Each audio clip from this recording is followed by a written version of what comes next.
ఉమ్మడి రాజధానిగా కొనసాగించాలన్న వైవి సుబ్బారెడ్డి వ్యాఖ్యలపై టీడీపీ సీనియర్ నేత ధూళిపాళ్ల నరేంద్ర స్పందించారు.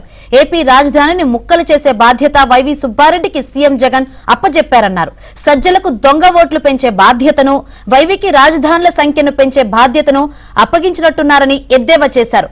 అక్రమ సంపాదన దాచుకోవడానికే, హైదరాబాద్ లో ఆస్తులు కాపాడుకోవడానికే ఉమ్మడి రాజధాని డిమాండ్ అని అన్నారు ధూళిపాళ్ల నరేంద్ర.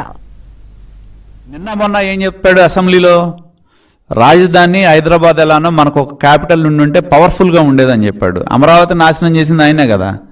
ఉన్న రాజధానిని 10,000 కోట్లు పైగా ఖర్చు పెట్టిన రాజధానిని నాశనం చేసి 3 రాజధానులు, ఎగ్జిక్యూటివ్ క్యాపిటల్ ఒక చోట, లెజిస్లేచర్ క్యాపిటల్ ఒక చోట, ఇంకో చోట జ్యుడిషియర్ క్యాపిటల్ అని 3 ముక్కలు ఆటాడి చివరికి మళ్ళీ హైదరాబాద్కి వెళ్ళారు.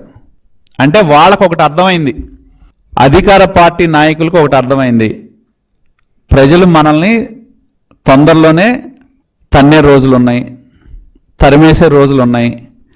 కాబట్టి హైదరాబాద్ క్యాపిటల్ అయితే వెళ్ళొచ్చు, మనం చక్కగా మన ఆస్తులు హైదరాబాద్లో ఉన్నాయి, మన ఆస్తులు బెంగళూరులో ఉన్నాయి, మనం వెళ్ళి తలదాచుకోవచ్చు, మన ఆస్తులు కాపాడుకోవచ్చు. మేము ఒకటే తెలియజేసేది, మీరు చేసిన పాపాలకి ఖచ్చితంగా మీరు ఎక్కడ దాక్కున్నా సరే లెక్క అప్పచెప్పడం ఖాయం.